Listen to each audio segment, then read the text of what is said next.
see you've already taken a seat. No, I understand this is fine. You are horribly hungover, and you would prefer it if I whispered, okay? So, I will whisper. I was told you wanted to see me. I was told you asked for me by name. Okay, I'm here. What would you like to talk about? I see. Oh, you have information on the Abrams case. Yes. Well, it's a very perplexing case. But you say you have information. Okay. I'm willing to listen. What can you tell me about it? Oh, you want me to tell you a few things about Mr. Abrams? Well, there's not much to tell. Philanthropist. Oh, yes. Yes, he was a philanthropist. Wealthy. Oh, yes. He was very wealthy. He was born into a very wealthy family. Pretentious. Maybe a little bit, but when someone is raised with a silver spoon in their mouth, or born with a silver spoon in their mouth, well, that just means that he was born into a very rich family with all of the benefits that comes with having money. Yeah. Well, let me put it to you this way. Instead of being born with a silver spoon in his mouth, you could say that he was born with a golden spoon in his mouth. That's how wealthy his family was. As far as being pretentious, I guess he was a little bit. Yes, I'm familiar with the family and with the man himself. Yes.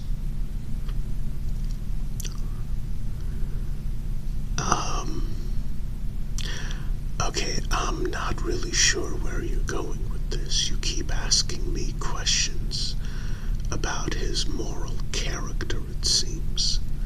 Like I said, he was a little bit pretentious, but coming from money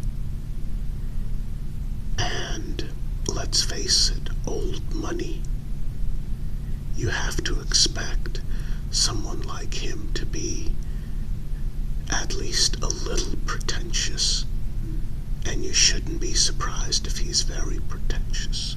Look, we're talking about old money. Old money individuals look down their noses at anyone who doesn't have money. These individuals, most of them are born into money, so they don't understand how hard it is to become rich. They don't understand how hard it is to be a success in life. They simply don't understand it. They don't understand the struggles that people like you and I go through. The average working Joe. They don't understand that. To them, it's like, well, if you want to go on a trip to Paris, just take money out the bank and go. See, they don't get it. I mean, here's the thing. If you take someone who is overweight and they've struggled their entire life to lose weight, someone with an excellent metabolism who has always been skinny, they're going to look at that fat person and say, oh, he has no willpower. He has no real desire to lose weight. unless someone has been overweight, their outlook is, well, if you want to lose weight, just eat less. It doesn't work that way. It doesn't work that way at all. That's like saying if you want a cup of coffee that's only slightly hot, make sure to take the water off before it really starts to boil. Well, we know it doesn't work that way. If you want warm coffee or you want warm tea, what you do is you either add cold milk to the coffee or you add an ice cube to a piping hot cup of tea in order to bring the temperature down. You don't boil the water to the absolute perfect temperature for a warm cup of tea, do you? No, you don't. It doesn't work that way. So the fact that BrassHead wasn't a horribly pretentious individual who looked down his noses on anyone who didn't have money is a bit of an amazing thing, considering he was born into old money. Oh yes, I called him BrassHead. Well, like I said, I've known him and his family for many long years. That's what they used to call him because, honestly, yeah, his friends used to call him that because his family made their business refining brass, especially during World War II. I mean, let's face it, working girls need pimps,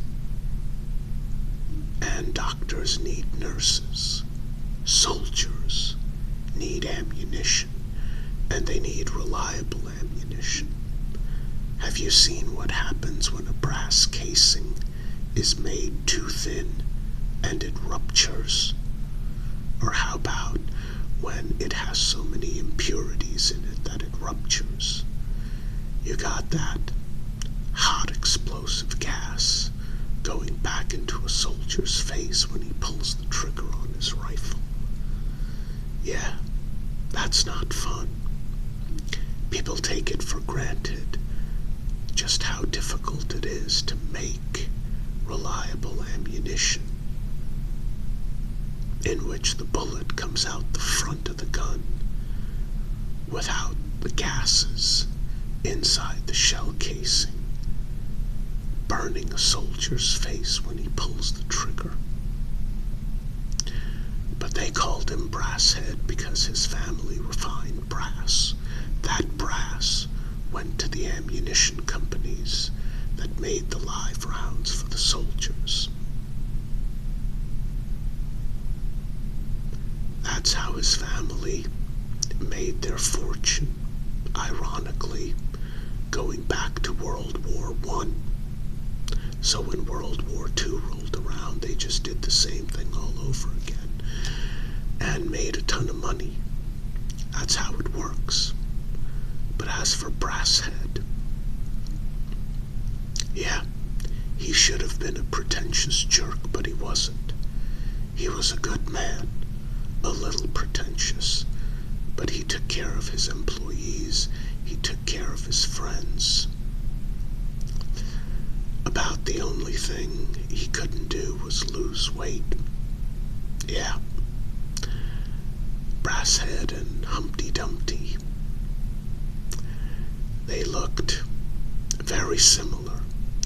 And here's the thing. When Humpty Dumpty fell off that wall, or I guess some people say he was pushed, all the king's horses and all the king's men couldn't put him back together again. Well, after what happened to BrassHead, no one's going to be able to put him back together again either. Oh yeah. Yeah, he's in the hospital. He's in critical condition. Yeah. You know, it's weird. Who would attack someone who was such a great philanthropist? I mean, he even helped out the ducks. That's what he did. He donated money for duck sanctuaries. Oh no, BrassHead never went hunting. I mean, he liked a good cut of steak, but he wasn't one for putting bullets into the brains of cows, if you know what I mean. Oh, you don't? Okay, yeah. I guess that's a rather obscure expression. Listen, don't worry about it. But, yeah, like I said, I'm not here to discuss his moral character. He was a good man. He was a little pretentious. He came from old money. Being a little pretentious and being old money, that's practically being a saint, since most of them look down on us. Oh, don't worry about that.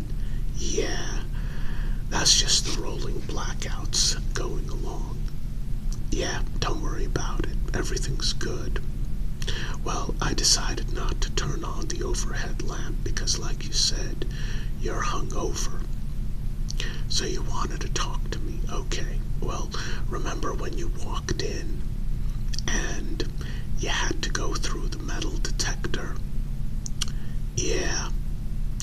I think there's something you want to tell me.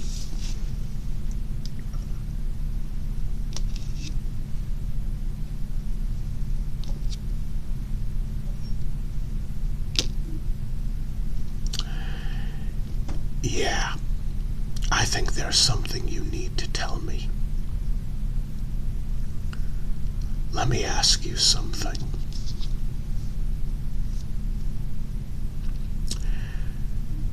Did you attack him because you thought all of the items that he was flashing around were made out of gold instead of brass? Yep. Custom made, solid brass, pry bar, and bottle opener. Brass doesn't really work well as a bottle opener. Yeah. Solid brass, heavy-duty zipper pull, made in USA. Yeah. He used to have this on a lanyard. I've seen it. And a solid brass pen. Well, as solid as you can make a ballpoint pen. Let me guess.